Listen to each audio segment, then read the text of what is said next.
Welcome, everybody, to the Almighty Psyche podcast. Today, we are welcoming a huge, amazing, I don't know why huge, but hugely amazing individual with, you should be watching this, Not so. with amazing purple hue all around her, like purple lipstick, purple hair, purple shirt. Purple is just surrounding her. You know what? That was the first thing that just engulfed my eyeballs. And I tell you what, it makes me happy. It brings me joy.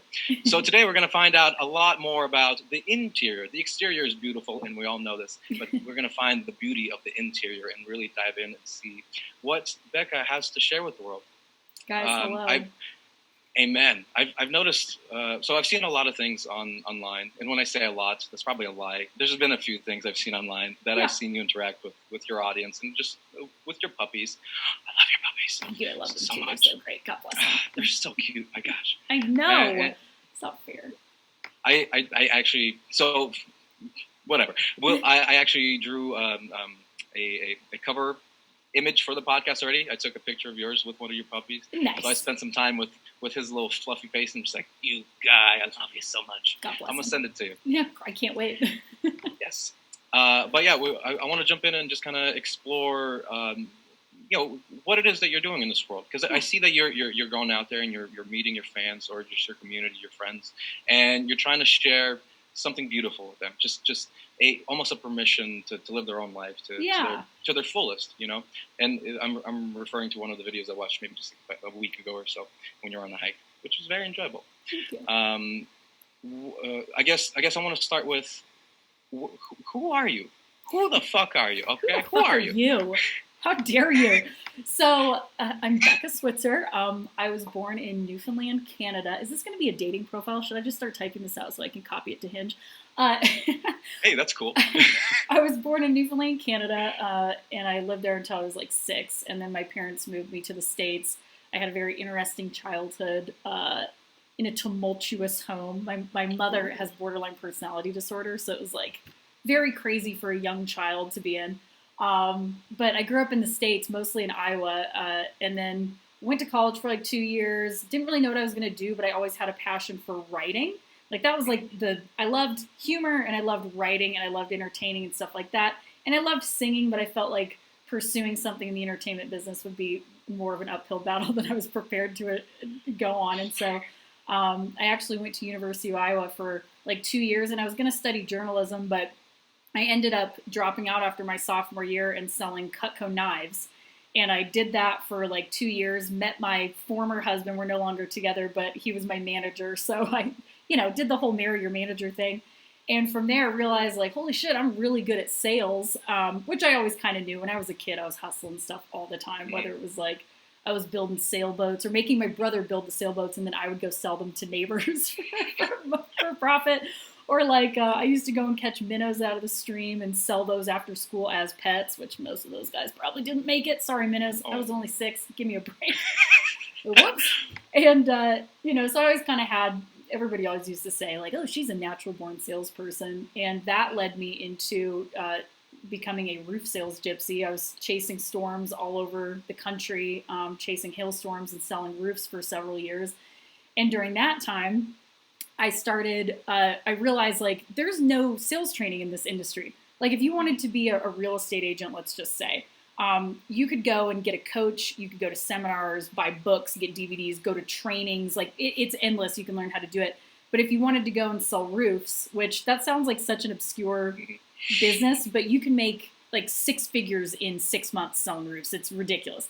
And so I was like, there's no training for it though. Like when you show up to a company, they go, follow Jared around for a couple days and listen to him. And then here's a stack of contracts, like go knock 100 doors a day. You'll figure it out. And I was like, what? And so I realized like I have a ton of stuff that I can teach because I had to go through the school of hard knocks with that whole thing. And so I ended up, this is a very long story short here, but I ended up creating a company called Roof Sales Mastery where I teach everybody my roof sales info. So everything from lead generation to knocking to objection handling and then dealing with insurance companies and stuff like that. And I love it because I have a huge passion for psychology. Not that I formally studied it, but it's just been something that naturally, and maybe this partially developed growing up with in the living situation that I did. Growing up with a mother that has borderline personality. There's a ton of like narcissism and manipulation, and you have to get very, very good at understanding people to avoid pain, honestly. And so I really always understood like why people do the things they do. I can get in people's head. I understand what they're probably thinking, feeling. And so that helped me to translate my skill in a way that if you'd asked me 15 years ago, what are you going to be doing when you're 30? I'd be like, I don't know, writing books. But I did, but it was for the roof sales industry. So, but that started in 2014. And since then, I'm really finding my voice right now more in like, I'm able to deliver my message about personal empowerment and really just living an authentic life through my roof sales platform. But I'm beginning kind of a journey into wanting to expand to more of kind of an existential level, like teaching my philosophies on why we're here and how to live a good life and being capable. And you can really create whatever life you want. There's no one way to live. And really just helping people feel good, feeling capable and stuff like that. So other than that, I'm a Leo. I love dogs, and I am very type A, and I like a clean house. Vacuuming is my love language. What else do you want to know? I mean, everything, obviously. Like, there's not enough time in the world to dig deep into another individual. I mean, you could sit here for literal eternity and just really get into the depths of what each, I don't know, even decision led to in a person's life. Yeah. Which is why I just appreciate just everybody just being open and vulnerable, because that's where a lot of beauty can be found. Yeah. So already, thank you. Fascinating. I wanted to touch on. I'll touch on some of those things. Yeah. I also found a lot of, I guess my start to psychology was more through sales as well. Like I used to do door-to-door Comcast. Nice. And one of the things that I was going to do also was Cutco, because they're like, well, you're in Comcast, you might as well go do Cutco and go do Kirby and this stuff. And I too, I ended up kind of being the manager, and my girlfriend was the person who kind of got me into the job. Nice. And we didn't elope, thankfully, but we spent 4 years together going through that whole sales tactic. And for me, it was what that was what kind of made me understand, I guess, the beginning of understanding people's motivations and psychologies as well. Just that in-person interaction. Because you go in there and you meet 100. Let's say 100 people a day, and you just you start to notice these patterns that kind of start to evolve and present themselves. And you're like, whoa, dude, I thought we're in this world and, everybody's this, that, the other thing. Your mind will go off and make a whole bunch of assumptions left and right. Yeah. And then you see that there's so many people on the same wavelength that think the same, that say the same things, that rebuttal on the same things. And then you just start to learn that, hey, there is a pattern, Right. So I find that fascinating. And that's when I also decided to walk away from sales, because at that time I was a shady guy. So I was not using it for the best of the world. Yeah. And then I just kind of started thinking, hey, how do I apply this in a more positive way? Which then went more into the existentialism, like you mentioned, and just kind of trying to unravel everything to share with people. Just like, hey, here's the pattern of thought that you have. How do we overcome this little obstacle so that you can feel better or think better, or just create the life that you want to live. Right. And that's where I think that's where you and I connect, because I saw just the way you would interact with people, and you just came with so much energy, so much love, and so much appreciation toward people. And I was like, this lady right here, she's got something in the brain. Let's talk to her with her brain. Yeah. That's beautiful. Yeah. And I think I should definitely also share you with my buddy, because he's a roofer. Nice. So I figured maybe he'll learn some things. Maybe he'll start his own business because of your direction. I mean, that's what I do, baby, and I'm good at it. I believe it. Purple is a powerful color, and you wear it well, so I believe it. You've ascended past all the other chakras. You're in the crown chakra. You're sitting there like, lady, just shooting into heaven. Just creating the universe with your gaze alone. Thank you. You're very welcome. Very well. So, wow. Okay, so that was a nice dating profile. Hopefully you won't get too many DMs, but hey, maybe you want them. I don't know. Maybe I do. We don't know. I'm a woman of mystery. I do want to comment on your necklace. That looks very pretty. Is that a little crescent moon? Thank you. It is. I love the moon. Got a little crescent moon back here. Just, I'm a big fan of her. She's a good gal, She comes out. She's pretty. She's a nice shape. You can keep talking about She that. I have a reminds crush us on the of the moon. phases. Yeah. Dude, I love the moon so much. Honestly, I had a nice maybe year and a half, maybe 2 years of just fascination. I mean, I put her into my songs. I had drawings of her. I put her all over my shirts, my clothes, whatever. Yeah. I whatever this podcast has turned to, whatever. I'm just gonna keep talking. Yeah, we'll just see where it goes. Exactly. My favorite thing about life is just to see where it goes, because structuring it in a more detailed fashion, it hasn't panned out for me and very well. So I just kind of float. But I remember a few years ago, I was super disciplined, which I kind of tend to go back and forth between extremes. Yeah. Super disciplined, like 4 a.m. workout for a good 2-3 hours, go to work, come back, like music, whatever else I was doing. And this was happening for a long time, and I was enjoying it. And then one day I'm driving from my home in Tacoma, Washington, down to Auburn, where I worked as a teacher at that time. And just this full moon just peeking over the freeway. And I'm driving, and I cannot look away. Literally, I'm going 60 miles an hour. This thing's shining in my eyes, and I'm telling myself, Andrey, if you don't look away, you're going to crash your fucking car. You're going to die. And I'm just like, but it's so mesmerizing. Tractor beam sucked me right in. Exactly.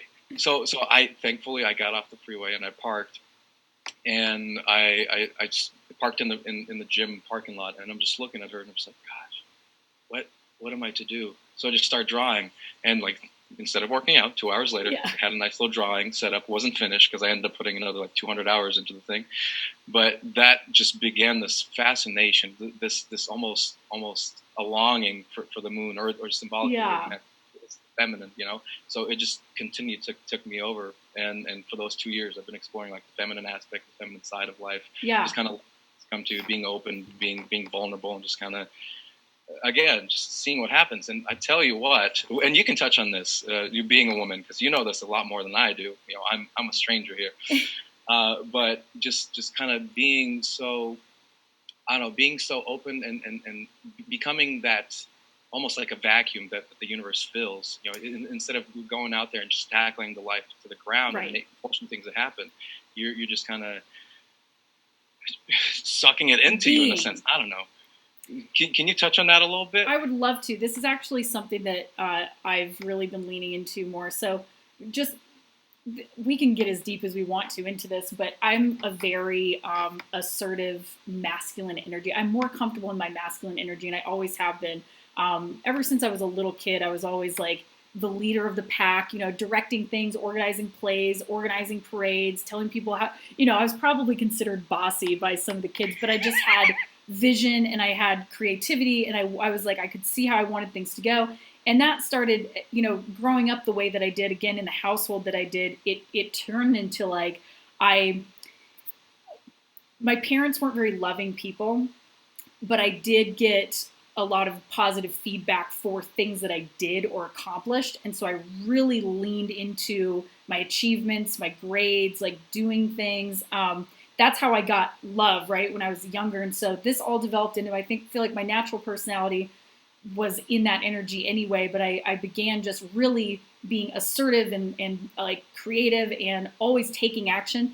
But that began to be my survival tactic almost. I don't think I ever really learned how to feel okay just being or relaxing or receiving. And that's all feminine energy stuff, right? Like your yin is like the receiving and allowing and the flow. And I was always forcing things to happen. And I got married. I ended up getting divorced. But throughout that whole relationship that I had, which was such a giant learning experience, I'm so happy that it happened the way that it happened. Like when I got divorced, I was like, I didn't understand how to just feel my feelings, like sit and allow my feelings. And so that masculine energy side is like, fix the problem. And so going through this divorce, I had never experienced grief like that in my life, even though I was the one who chose to leave the marriage. I just wasn't prepared for the emotions that were going to come. And not being comfortable in my feminine energy was like creating this insane like attempt to solve my pain. And so I was trying to fix it, whether that meant blaming the other person or attacking the other person, right? Trying to make him the bad guy, or like I wasn't just allowing my body to feel the pain and sit with it and process it and allow it to go through me. It was like, so I had the worst year ever. I mean, I was so unbelievably depressed and anxious, like panic attacks almost every single day. It was really, really bad.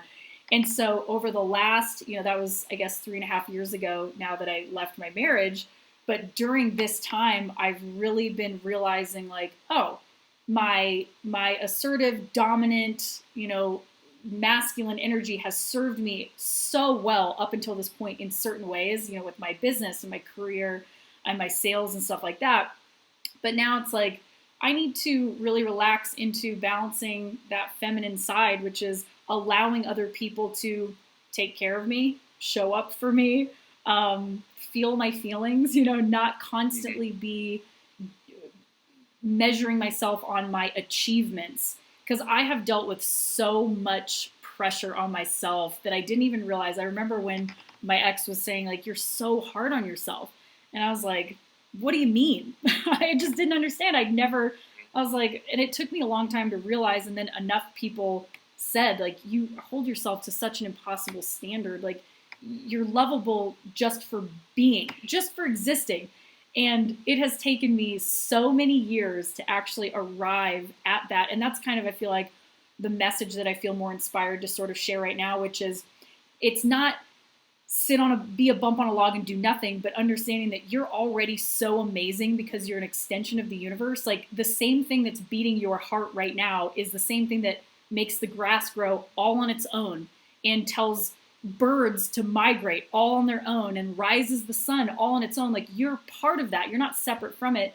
And because of that, when you realize that, everything that you do on top of it is just this gift that you give back to all there is.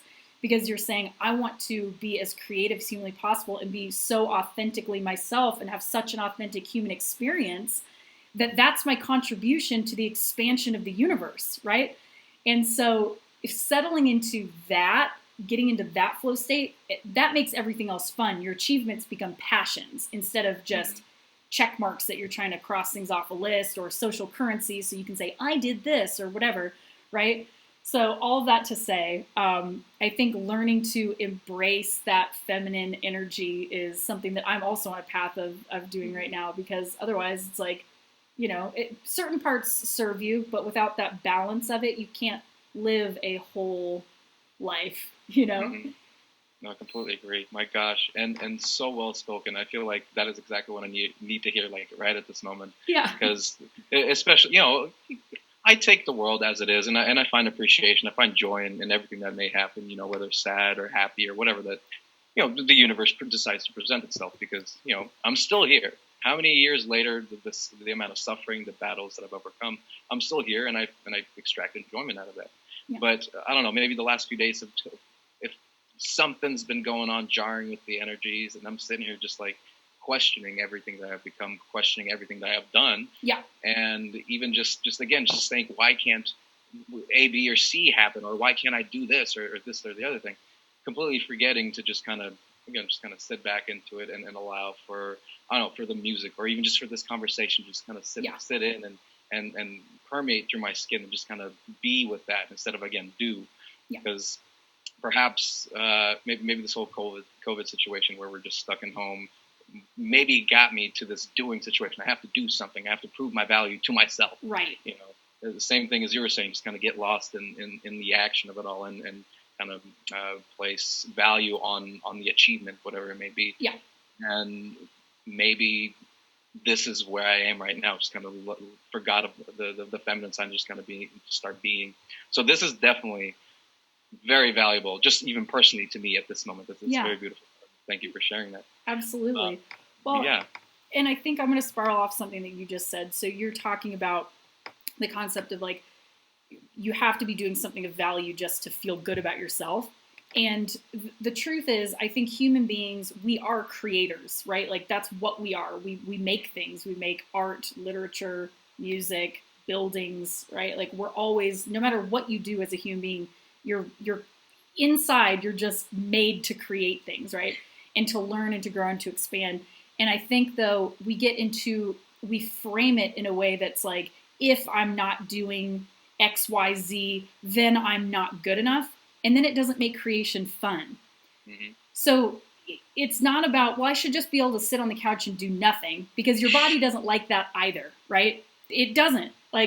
So if you can release the resistance of, well, I shouldn't have to do this to be good enough, and instead you really allow yourself to feel called to do things and do them when you feel called to do them, it creates a completely different interaction in your body and mind about it, right? Like, you're doing it because you enjoy doing it now. And that's why I think finding your passion, and we can talk about that too, because I think that's also a loaded term, but finding your passion is something that allows you to step out of the, I should be doing this, I should be doing this, like I'm not doing enough. And it allows you to really just enjoy the process of creating and becoming more of who you are. And also understanding that there's no final destination. There's no sense in questioning anything that you've done or made of yourself in the past. Like, you're just doing things, and there's no one way to live, right? So the whole point of being alive is just to live. And there's no, like, if you get to the end and it's like, damn it, you were meant to do this and you didn't do it and you squandered your life. That is just not the truth. We don't do that to Great Danes. We're not like, you stupid dog, you were supposed to go and do that. They live a life, they pee on stuff, they hump things sometimes, they eat some food, they chase squirrels, and then they die. Humans listen to music, and we have sex, and we eat, and we go and do this job, and then we didn't like that, and then we did this, and we didn't like that, and we go and we live here, and maybe we liked that for a while, and now we feel called to move over here. It's all okay. Abraham Hicks, are you familiar with Abraham Hicks at all? Oh, yeah. Okay. So they always talk about, the whole point of love, your life is just to feel good. And what genuinely feels good inside your body by paying attention to your inner being, right? So it's that inner compass. You can call it whatever you want to, your intuition, but things that feel good feel inspired, right? And if you just fill your life doing those things, whether it's the people you surround yourself with, the food you put in your body, what you decide to do for a living, where you decide to live, what kind of things you listen to, right? You'll just create a beautiful life experience. There's no pass or fail at the end. And if you don't feel like you're doing something of meaning right now, or you don't feel like you've found something that really makes you feel that great, then take care of your body. That's one thing you can be doing. Exercise, eat well, fill your mind with good things, and then just see where the universe takes you from there. It's so beautifully said. Just to take it one step at a time. Fill your existence with whatever you do know fills you with love or enjoyment, and then just keep milking it. One more enjoyment piece, another enjoyment piece. Exactly. Just keep pulling it in. And understanding that it's not like, oh, I found it and I'm there now. It's every single day making individual choices that feel aligned with whoever you are, and not comparing yourself either to anybody else. Right? I think there's this interesting phenomenon, and it's something that this might be a little bit half-baked because there's still, philosophies that I'm expanding on and working on. But with the stuff that I'm writing right now, it's so I was dating somebody for a while who I love this person still to this day. They're an amazing person, but they were very caught up in like spiritual materialism, which is trying to maybe having the idea that like spirituality or the idea of enlightenment or finding your divinity or something like that is something that's out there. And you have to dress the part and to say the right words and hang around the right people and go to the right places and do yoga, wear crystals and wear burlap and whatever. And I was always very like frustrated by that, because what I know to be true is we are already God. We are an extension of all that there is, right? The idea of God to me is just self-awareness. It's consciousness. God is in everything, right? Grass is God. Cows are God. My dog is God. Like we're all just alive, right? So again, it's when I said earlier, whatever's beating our hearts right now and blooming the flowers and rising the moon, all in perfect orchestration, is happening because of this unknown, mysterious life force that we call God or spirit or the universe or whatever you want to call it, right? And so this idea that you have to do certain things and look a certain way or sound a certain way to be spiritual is something that I've been really just working on exploring further to help people understand, like, you are already perfect Mm-hmm. because you're alive. And all the other stuff is just noise and costumes, right? It doesn't Mm-hmm. matter what you wear or what you listen to or anything. It's your expression. You know, Andrey's experience has to be authentically Andrey's experience, and that's your gift. If you're trying to look like Deepak Chopra over here, there's already a Deepak Chopra. He's already here. What are you doing? Right? Like, be you. And whatever that evolving expression is constantly going to be, like, that's the beauty of it.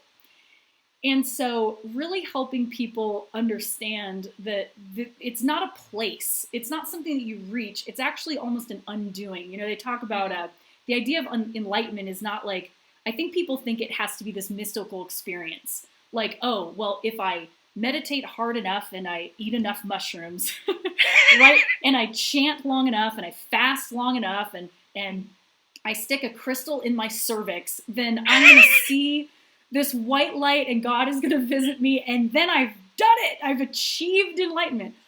But and there are mystical experiences, right? And if you've done psychedelics, you've definitely had, you know, experiences where you're like, whoa, I got to see different realms or parts of consciousness that otherwise I wouldn't be able to see. But stepping back from that and realizing that your enlightenment is simply realizing that you exist. It's just, I am, right? That's pure God. Pure God, pure spirit is, I am, I exist. It's just awareness, right? When we talk about those concepts of bearing witness to your experience, it's like, imagine you're a little baby and you just got squeezed out of the womb, right? And you open your eyes for the first time ever. You don't have a personality. You don't have experience. You don't have opinions. Right? You're just alive and witnessing what's going on. That's pure awareness. That's pure consciousness. That is your most authentic self right there. Everything else that we've accumulated, these opinions and personalities and ideologies and judgments and stuff like that. And those are just expressions of all that is, which is just consciousness. So when you realize that that's all you really are, and you go, oh shit, I'm just here now to have fun and experience stuff, and that's all. And then you can remove the pressure of becoming this like spiritual thing. You're already spiritual because you exist, right? Now you get to choose the type of experiences that you have. Beautiful. My gosh. I honestly, that was like a guided meditation all on its own. And that was just a great journey. Like, honestly, I'm happy you're writing a book about this because it definitely needs to exist. And I'm sure it's going to be amazing. Yeah. So kudos. Wow. I'm enthralled. Like, this is exactly what I needed. Like, at this moment, maybe the universe is like, hey, Andrey, let's take you down 7 notches. And so you can go and feel like I don't want to say depressed, but just like incredibly vulnerable. Because before this, I'm just like, that you can come in and just kind of we have this interaction. This is beautiful. Yeah. So I want to touch on this. So you're when we were talking about earlier, just kind of exploring the feminine and finding this, just allowing people to take care of you. How did you personally get into a place where you could, I don't know, ask for help or receive that help or just be. Maybe, I don't know if it's just swallowing your pride or whatever it is, just coming from the masculine side, but just ask for help. How does a person do that? Well, this is still an ongoing journey that I have a lot of room for improvement in, okay?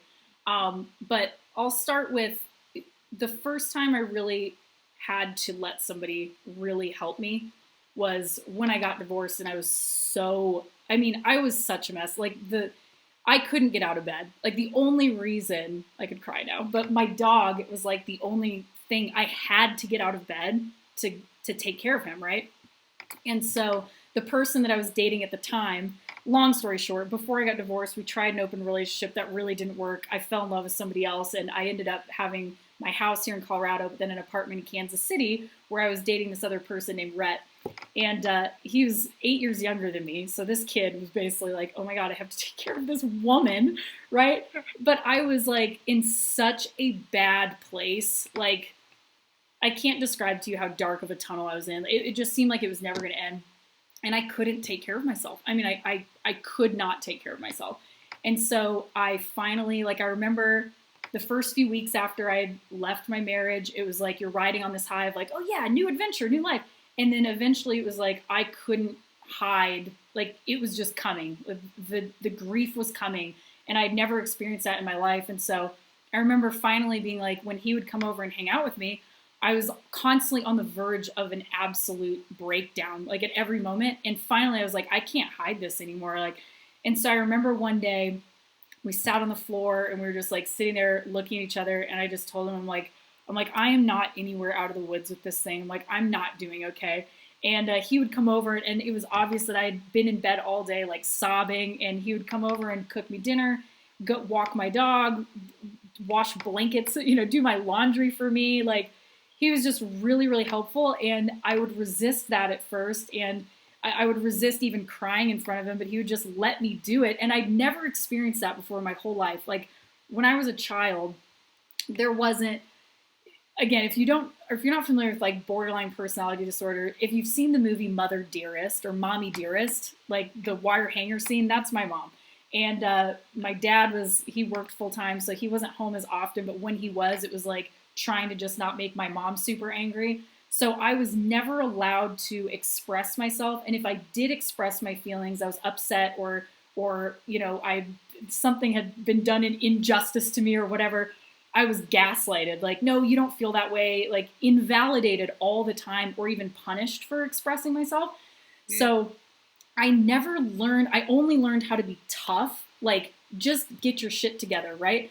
And so the experience of allowing this next relationship to just be a place where I could fall apart and realize that this actually, me being this vulnerable, is making this person love me more, and I'm okay, and I'm not being punished for it, was a transformative stage in my life.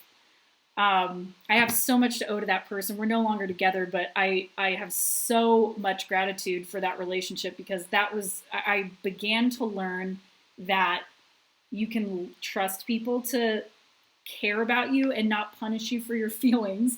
And it's safe to express yourself. And like, you actually get rewarded for that. People, what we all want is connection, right? Mm-hmm. And how connected do we feel when we're all just having a good time and everything's fine? Well, we're having fun, but we don't really feel seen in those moments.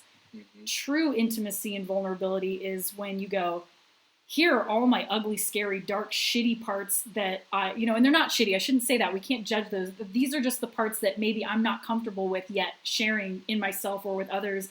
And when you let somebody else really see that, and they hold space for you, and they make you feel still accepted, loved, and appreciated and seen, so much healing takes place there. And so that's probably the first time that I learned to. Now that was not even a choice. I was in such a bad place. I didn't have a choice, right? Like, I didn't have the energy to pretend like I needed help during that time.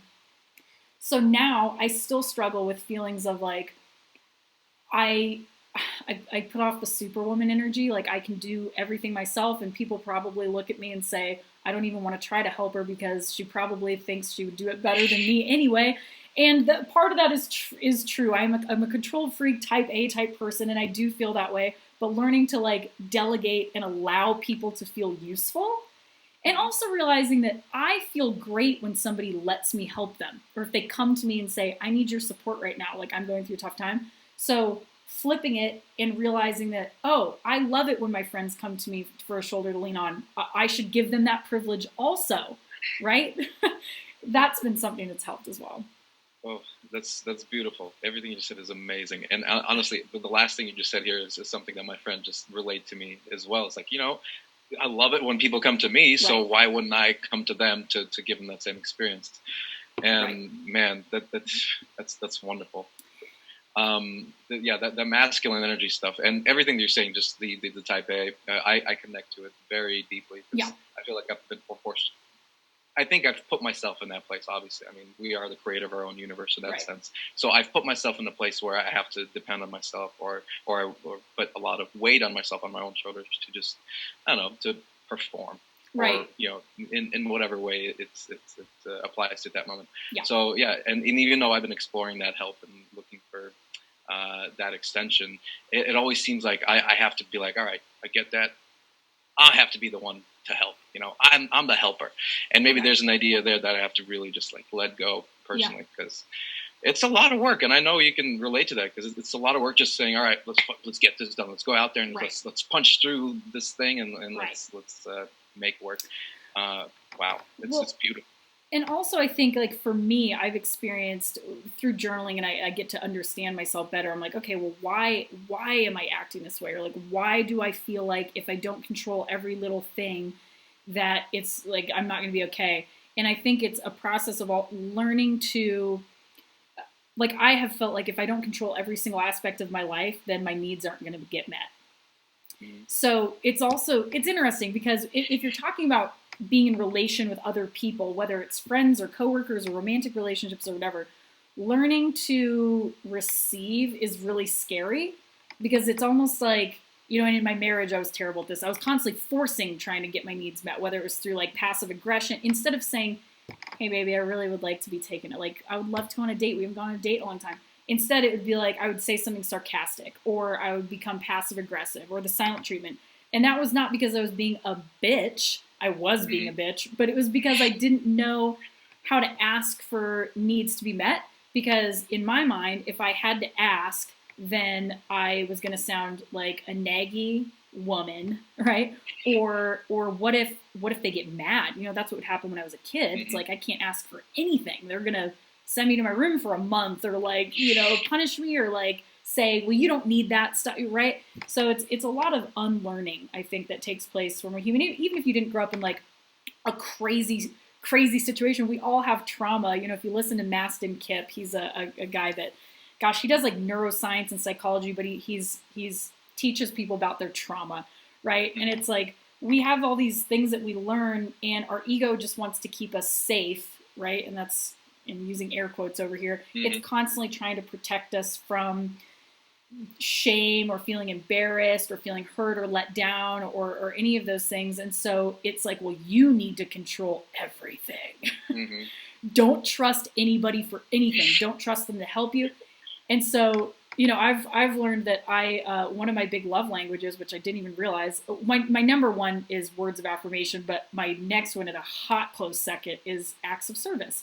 And I was like, whoa, I didn't realize how much it means to me when somebody vacuums my floors, or like goes and, knows that I'm going to have to cleans up the kitchen after the dinner party, or whatever.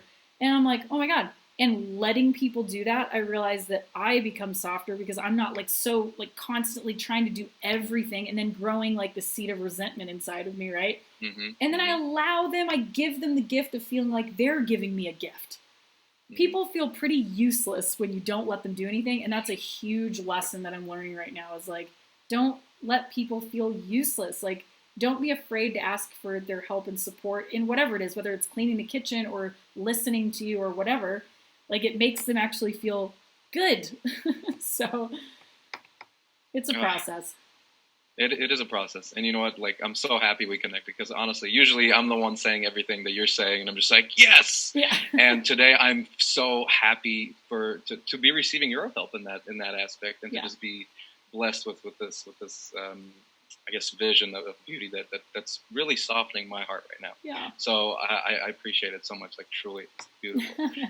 You are very good at conveying your emotions and condensing them in a way that me and my listeners will feel tremendously. So I appreciate you a million and a times. Thank you. I keep wanting to ask something, but also forget. Let's see. Well, what's going on with your life right now? Where are you at? I mean, nothing what's really. What's going well? Where do you feel stuck? Well, everything's going well in the sense that, I'm very creative. Yeah. And, music-wise, all that stuff, I got my guitar, I'm writing songs, I'm producing this podcast, which, okay, I want to focus on this. This podcast has been so beautiful, just revisiting this, because it's my season 3.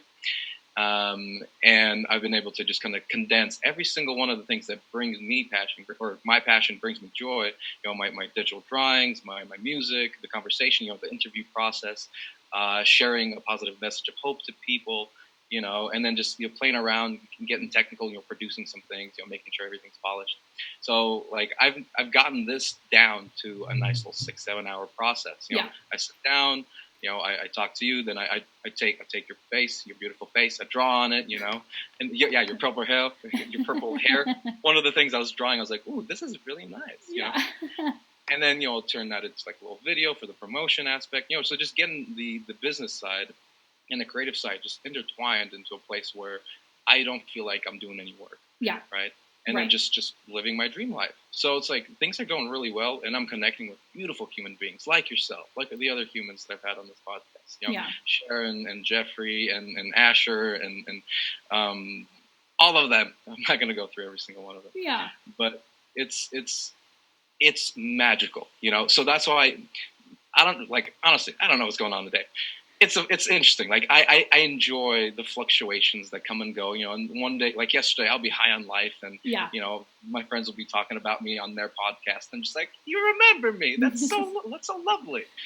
And then today I wake up and I'm just like, is it because it's gloomy? Is it because I whatever.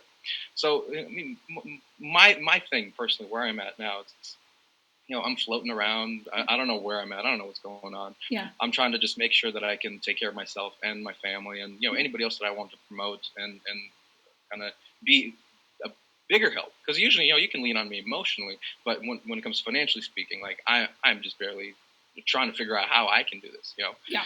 And so that's been my goal since the Corona thing, because obviously that's been hitting everybody. Yeah. And it's just. Maybe it's that one final piece that I can't seem to grasp. And I also understand that everything is a mental projection of the world. So it's like the way that your heart is, the way that your soul is, the external universe is going to reflect that back to you. Yeah. So I'm not sitting here saying, okay, what am I not doing physically? It's trying to find what's in my heart that's trying to, I don't know, express itself in a way that so I can catch its attention. So I could sit down and say, okay, maybe I'm not showing up to myself in this way. That's why I ask about asking for help, or just being that sort of vulnerable, because I seek everything that makes me feel uncomfortable.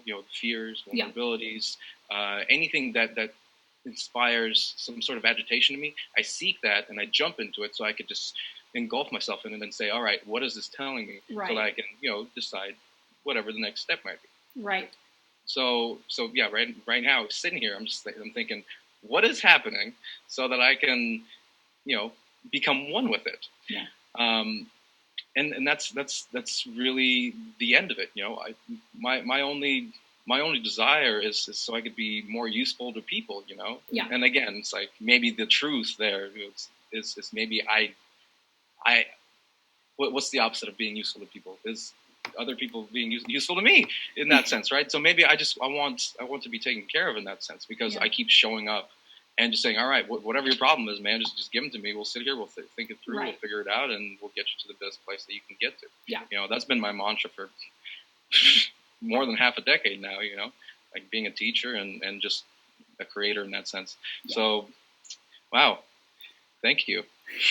Well, I think the other thing is it's easier to show up for other people than it is to show up for ourselves, because when it's somebody else's problem, like when someone else has a problem, I'm like, I'm there. I am so invested in helping you solve it, right? Or like being supportive. But then when you have your own problems, it's almost like we have like this blind spot with ourselves. And it's true.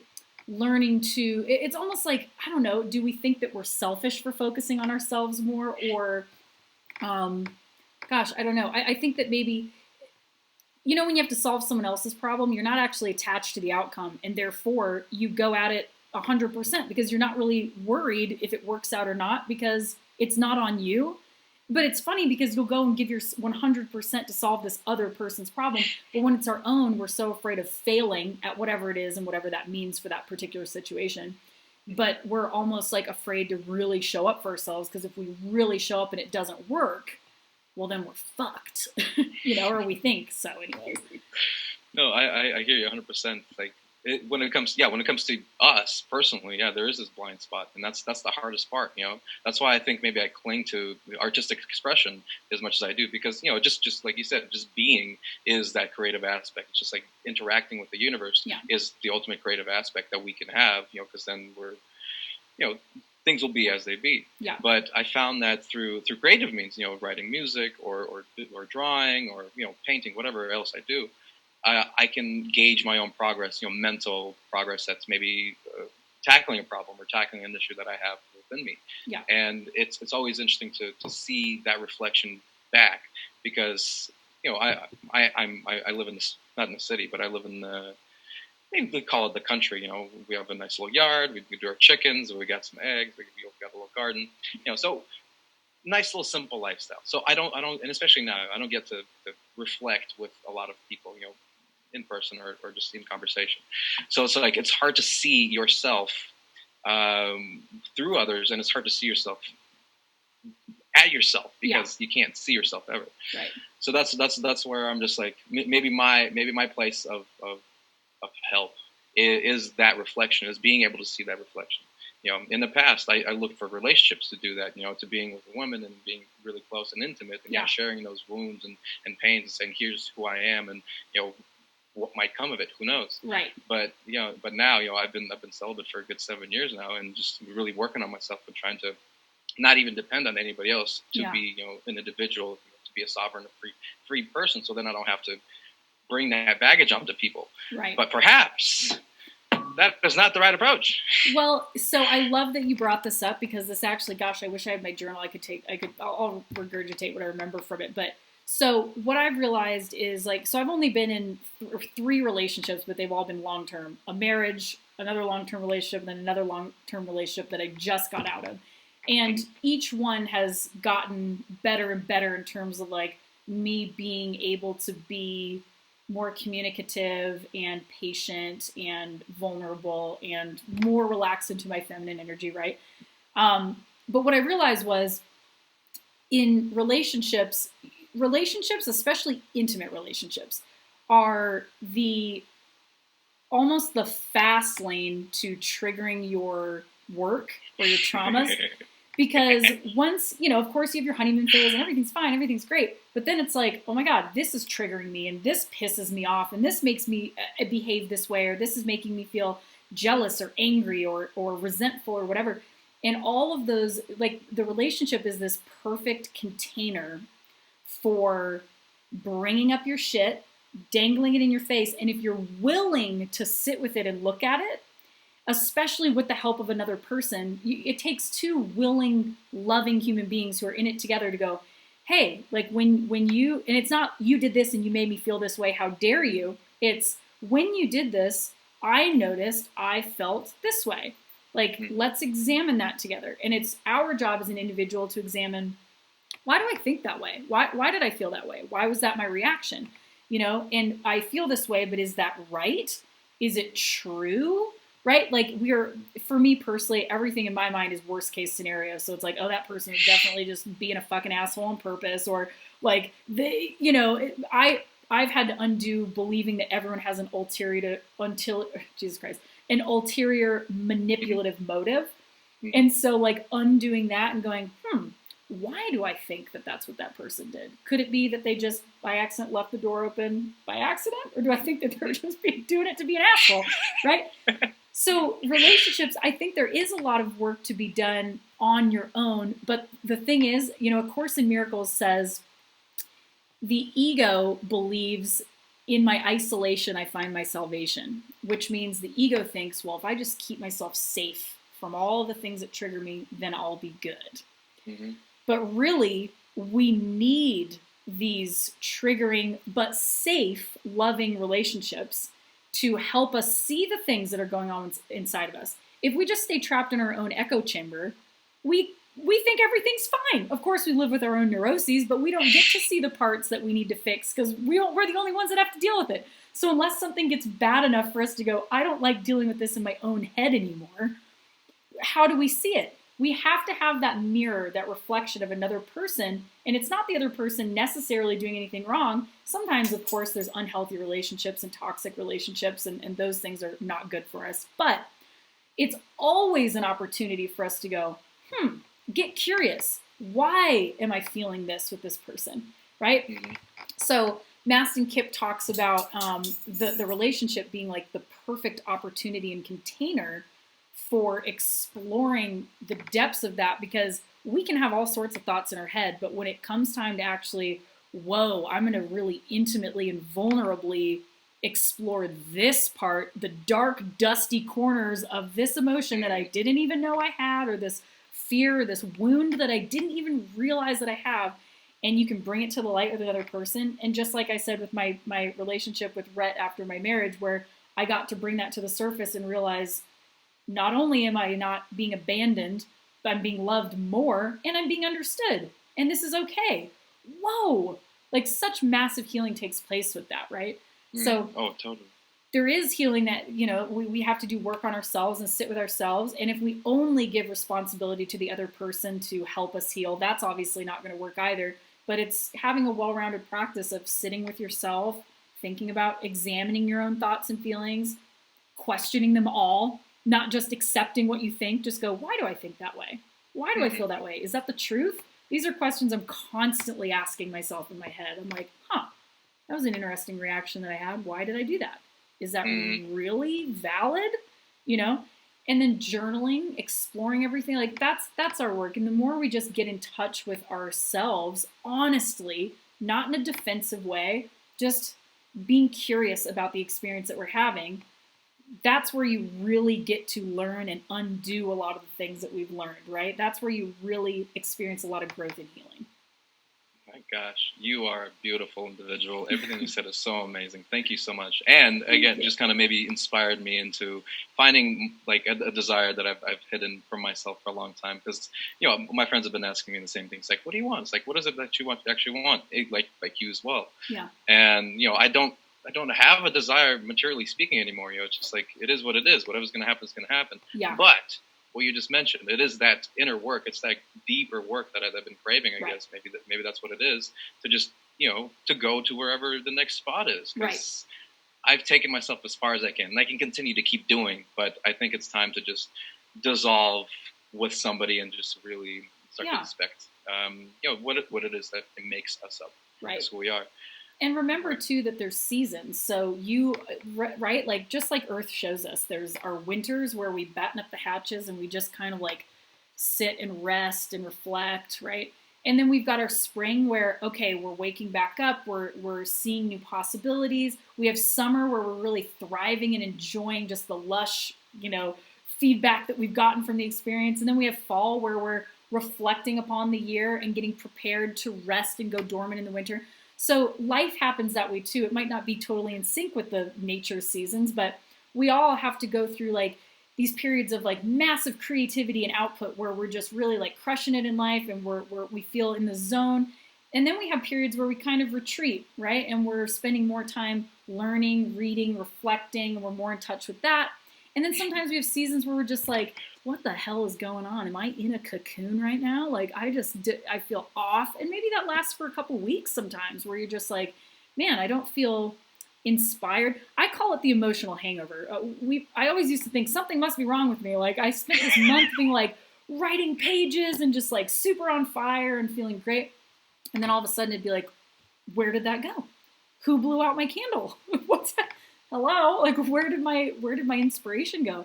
But during those times, I've learned to just, I'm in this season right now, and that's okay. And I'm not going to put pressure on myself or worry. I'm going to do the things that I know I still need to do: daily exercise, journaling, reading. And then when that inspiration comes back, run with it again.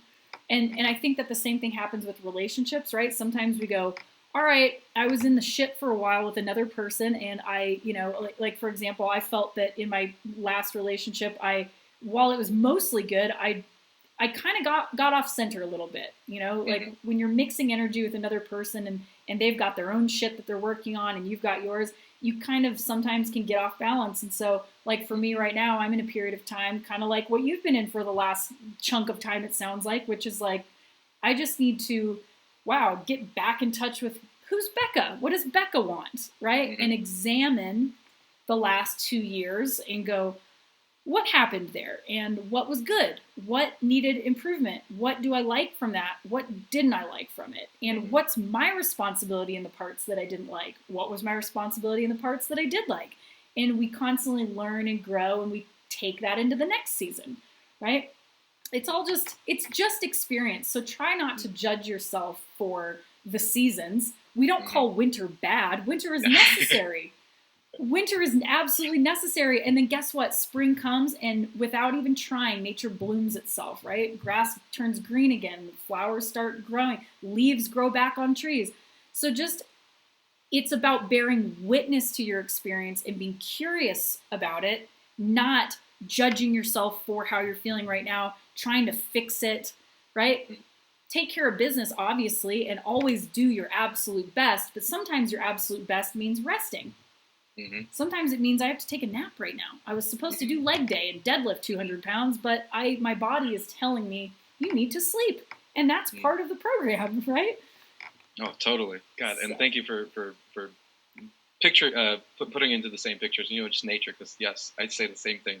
Yeah. Thank you for being here. Everything you're saying, I don't even need to talk anymore. You're just the complete embodiment of what my message is, and you're just repeating it back. So thank you so much. Thank you. It's exactly what I needed to hear personally. It's been magical, and I completely agree, especially with the seasons. I feel like, coming into spring and all that stuff, and then the corona came in, and I was like, "Ooh, second winter." Yeah. But you know what? Even with something like that, I look at it and I go, that's just nature doing its thing, right? Mm-hmm. Nature has forest fires, earthquakes, tsunamis, hurricanes. Destruction is part of it. Again, we don't, if you take the judgments out of it, we go, oh my God, how horrible that there was a forest fire. Nature it goes, well, we're overgrown over here, so let's wipe that out and get a clean slate. And, forest fires are things that burst open new pine cones and make new trees. And we had to get rid of all that brush that all the trees were choking each other or whatever. And there's no sunlight down to the bottom. One of my favorite quotes is by William Shakespeare. And it's, nothing is good or bad, but thinking makes it so. So we can look at something like a virus that goes across the planet and, kills off part of the herd. But in nature, that is so normal and necessary, and it's not good or bad. It's just like, wow, we have 8 billion people on the planet now, and we are over pollution. There's more pollution than ever before. We're overpopulated. And so as far as the universe is concerned, that's just checks and balances. Mm-hmm. And we only judge it if we are zoomed in on this like microcosmic moment where we're like, it's bad if somebody dies. But to the universe, it's infinite. Life never ends. It's constant. It's like a video game. Grandma Betty dies, but people die every day and people are born every day. Mm-hmm. And we're all just life. So it might be the loss of Grandma Betty. To humans, it's the loss of Grandma Betty, but the birth of baby Bob, right? Mm-hmm. But to the universe, it's just Betty and Bob are the same thing. Just like the fern over there is Grandma Betty, because it's just life. Mm-hmm. So when you can relax in that, you go, oh man, we're all going to die anyway. Everything's fine. Like, just live your life as best as you can in every moment. And that's the whole point. And yes, you can dive deeper into different levels and different consciousness. And that's all fun. Just don't put pressure on yourself about it. Mm-hmm. God, I love you so much. Like, you are the light of my life. You're just amazing. Is it bored of me to say that I love you too? Oh, thank you very much. I know you have to go very soon, and I know you already covered this just now, talking about death. But can you explicitly talk about death and your relation to it, and what it means to you, what death means to you? So, when I hear people say like they're really afraid of death and they think about their mortality a lot, I've never connected with that. I've never felt fearful of death. Obviously, I don't want to like explode in a car accident on the Gateway Bridge or anything. Nobody wants to be in pain. But when I think about death, the first thing that comes to mind is, and this is going to sound maybe pathetic, but the only thing that I care about is my dog going to be okay? Oh. That's like the first thing, because I know that the way that, at least for me personally, the way that I've lived my life, the people that I love know without a shadow of a doubt that I absolutely loved and cared for them. I don't think that I would die and I would feel like, oh my gosh, something was left unsaid. So I know, to me, it's like humans can understand, like, oh, she passed away. But to me, it's like, if I died, if my plane went down, right? And my dog was just left at home and then I never showed up again, I would feel this tremendous guilt. But other than that, I feel like, J.K. Rowling has a quote that says, to the organized mind, death is but the next great adventure. So, and I'll insert another quote there. Alan Watts talks about if you can imagine going to sleep and then never waking up again, right? Well, being born is like waking up without ever having gone to sleep. So it's just it's just your consciousness being sent to another realm, right? Like if my physical body dies here, well, my energy, while I might not still be embodying Becca Switzer, whenever my consciousness is still going to go on in a different form. So I don't fear death. I think that it's going to be just interesting, like, like a big remembering, like, oh, I'm back in wherever I am, wherever I have always been, Life is like this big dream, and we're in this big playground right now, which again is why we need to not put so much pressure on ourselves, because we're just alive, and then we're going to die, and then who knows what happens after? We don't really know. Nobody really knows. So again, just try to be curious about it, and understanding that you're just going to die someday kind of takes the pressure off of a lot of stuff, really. Doesn't it? Like, I have some things written on my mirror, and one of the things is it's that one day you're going to die, and it serves for that freedom. Yeah, it's like, enjoy the moment. Like, stuff is going to happen. Stuff is always going to happen. Yeah. And then the ultimate destination is death. So why are you rushing toward death? Bingo. Just enjoy this fucking thing that's happening. It's all in the process. Right. My gosh, everything you're saying. Spot on. I mean, Alan Watts, first of all, thank you. Yeah, Abraham Hicks, amazing. William Shakespeare. I mean, I haven't had anybody quote me that ever. So thank you. Do you personally listen to or follow Ram Dass at all? I really haven't listened to or read much of his stuff. Like, I know little quotes here and there, and I should dive into it, but I haven't really gotten into a lot of his stuff. I've a lot of Alan Watts, Alan Cohen, Mike Dooley. I love his perspective. Ramtha was the first book I ever read. White Book by Ramtha. Ramtha it's Jay-Z something is the actual name of the author, but kind of like Abraham Hicks, this woman channels an entity, allegedly, named Ramtha. And when I was 25, I don't even know, I hate to use this term, it seems like a loaded term, but I feel like I began having a spiritual awakening. Again, I hate using terms like that, but I felt like I had this like stirring in my soul, like something out, there's more out there for me. Like there's more out there. And one time I remember, this is going to be a weird thing to tell, but I was squatting down at my fridge, opened the door, and I was looking for something, and out of my mouth came, and I didn't even say it myself, it just out of my mouth comes the sentence, "Love is so much more than what you've experienced here." And I was like, what just happened? And things were just kind of happening, and I was being drawn to like books and things like that. And that was one of the first books that I read, and it really helped me understand like existentialism as a human. Like, you're just here to be, like, fucking relax. And I loved it. And so that led me into some more Mike Dooley stuff, Notes from the Universe, which I love. Who else do I listen to quite a bit of? A ton of Alan Watts. I just really like his stuff and his lectures. Marianne Williamson, yeah. I completely agree. So. And yeah, Alan Watts, just listen to him, just his accent. I think he's one of the greatest just mouthpieces. He says such great things. He's so good at explaining things and just create this visual landscape. And I think from him I went to Ram Dass a little bit, because I think I listened to everything by Alan Watts and I was like, yeah. And then I think there's a connection between him and Ram Dass, and I started going down his route, and I was like, ooh. Yeah. This is amazing. What's your favorite book by Ram Dass? I'll read it. Favorite book by Ram Dass? R.I.P. buddy. I know there's a newer one that they're releasing it, or they've released, but right now I'm just listening to all of his audio lectures and all of his, because he's got like 45 years of just speaking. Yeah. So I found a podcast that's I think he was still alive. He passed away I think this year or last year, but they've been just compiling all of his teachings on this podcast, just called Ram Dass Here Now, which the book Here Now is pretty good. Yeah. It's a famous one. The podcast just really dives deep into just a whole bunch of his ideas, and I'm just enjoying the exploration, just tagging along. Because up until this point, at least, again, I don't know where I'm at. I am where I am, and spirituality has definitely been huge in my life, for many years.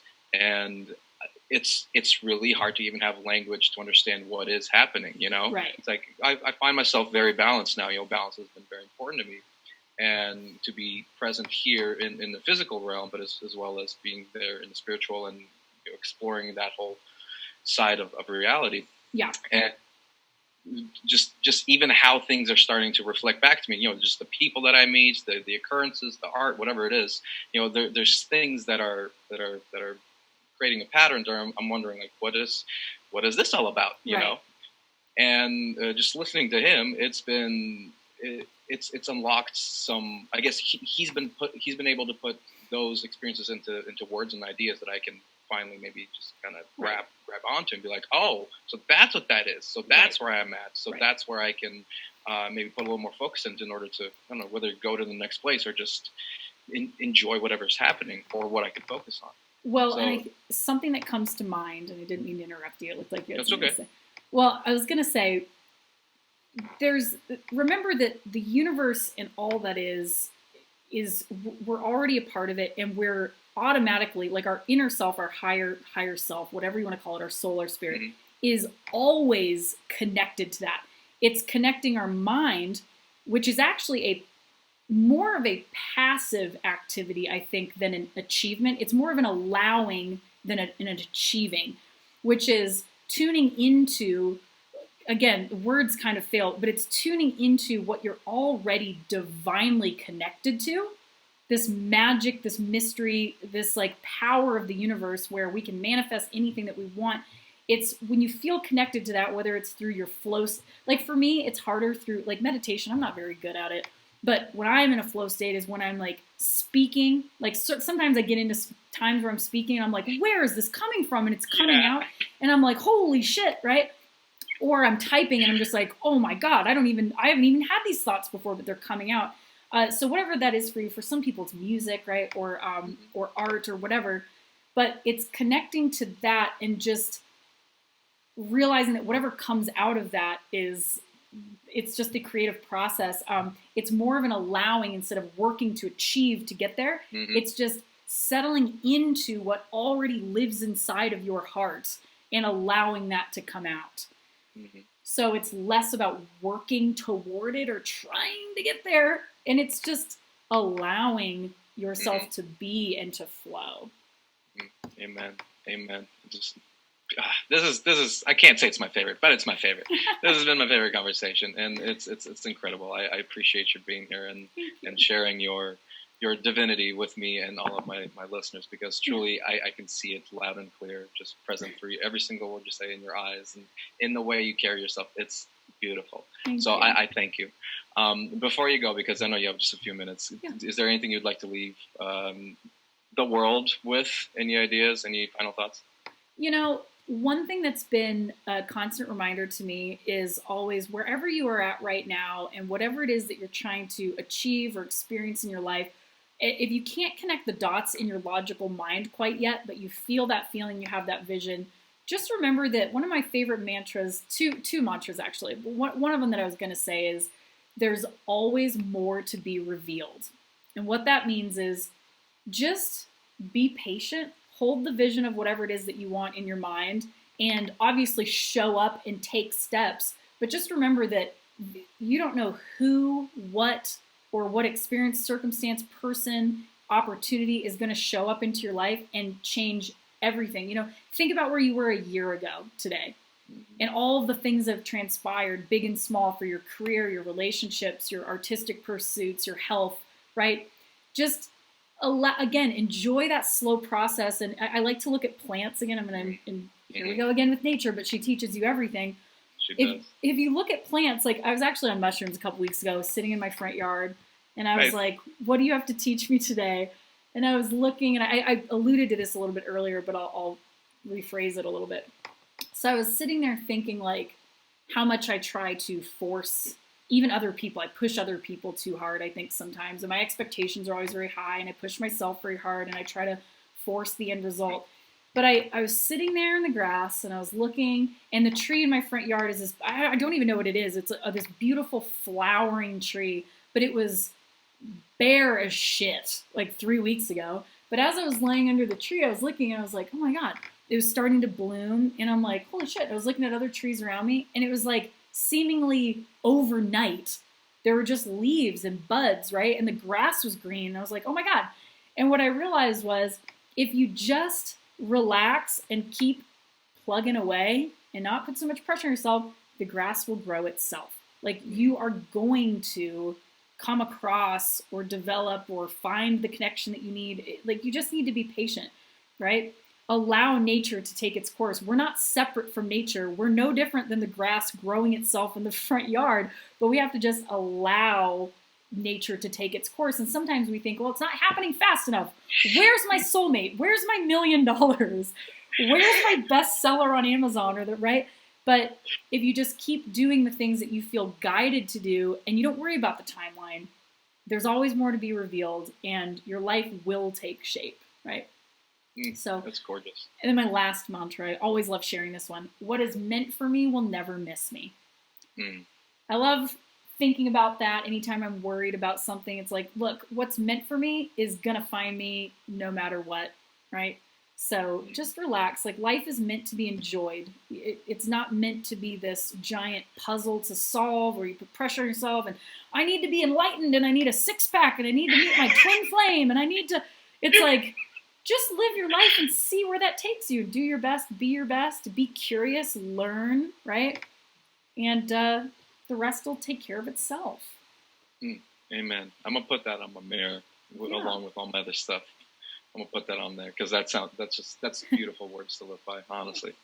Thank you so much. I appreciate everything. I appreciate the whole thing.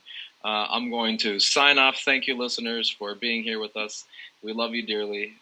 Hopefully this has been as beneficial for you as it has been for me.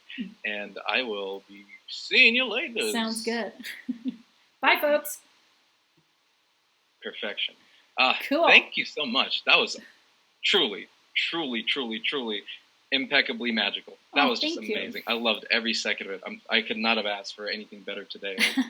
See, the universe just provides. You sit here, you feel things, and then the universe is like, hey, here you go. Yeah, just feel stuff.